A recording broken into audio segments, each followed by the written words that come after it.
I want to talk about this Drake situation. No, but let's do it. Let's go. All right, let's play this clip. Let's play this clip.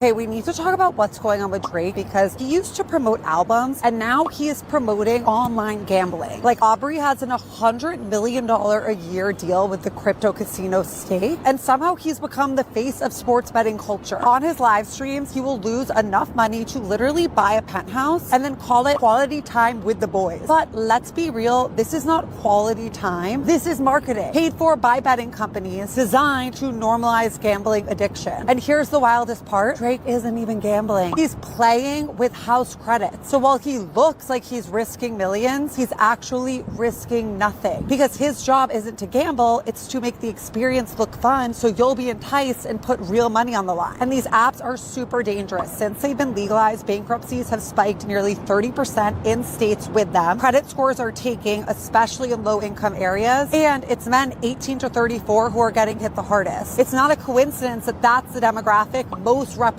among app users and also a big portion of Drake's fan base. And while he can afford to laugh off $1 million loss because he's getting paid $100 million and it's not his money anyways, you can't. It's the same scam as Tom Brady pushing crypto. It's just celebrities cashing checks while their followers eat the losses. So if you want to gamble like Drake, please set a limit and treat it like entertainment, not a get-rich financial plan. Because here's the truth. Drake isn't betting on sports, he's betting on you. And the house always wins.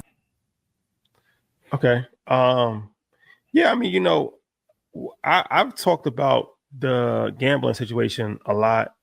And everybody doesn't agree with my take, gets backlash sometimes when it's posted on social media, but gambling is a poor tax for sure.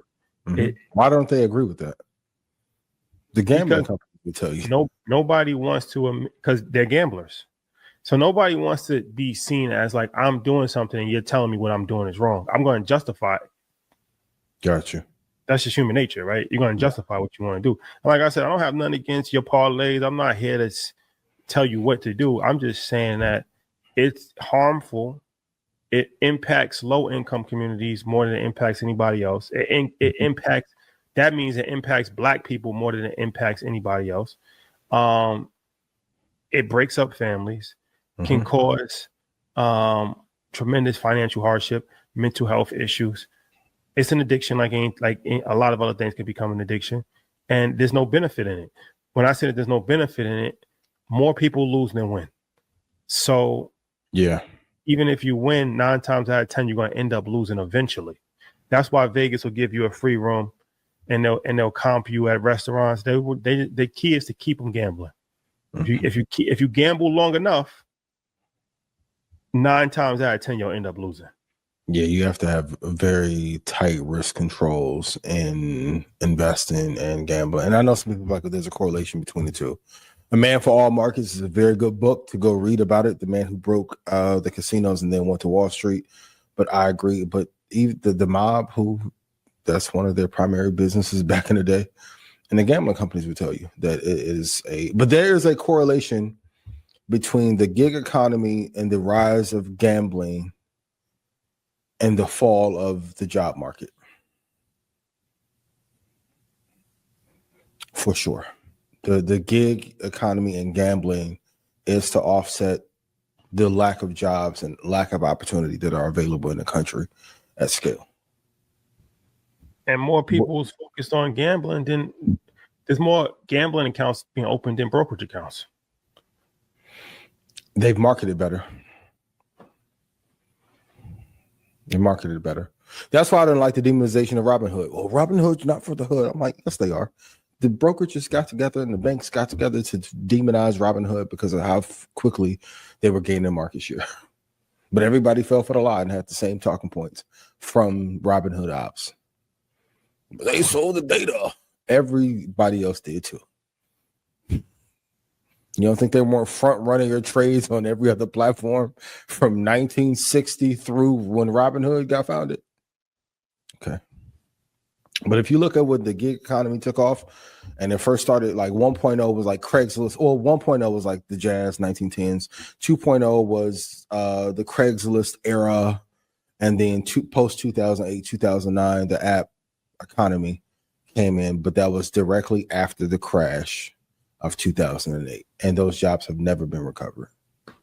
We've been really in a job correction for 15 years, which is insane to think about, and no one plans on how to fix it. Is Drake to blame?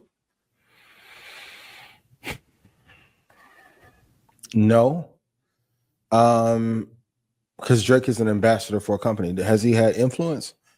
For sure, but I'm gonna be real. I don't know anybody who's personally signed up for Stake because of Drake. I don't know of any. I know a bunch of people who signed up for Prospects because of Joe and Ish, shout to the gang guys, yada yada. I don't see a bunch of people being like, I'm gambling $10,000 on Stake. He may be the biggest proponent, and FYI, of course, he's not gambling with his own money. It's a part of the mitigation of risk when investing in trading. If you can have the house put the money up for you, that's the way to go. But I never like to blame the person who's public facing. I always want to go to the person who owns and who has the equity in the position. So no.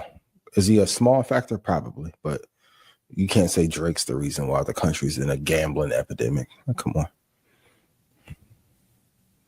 So, but Drake, the relationship with Lucien ain't going too well. Keep that one. That's like when your man and your side leave you in the same week. Ooh, tears will flow. You better keep that Stake relationship in tuck, just in case you be in litigation for a couple of years.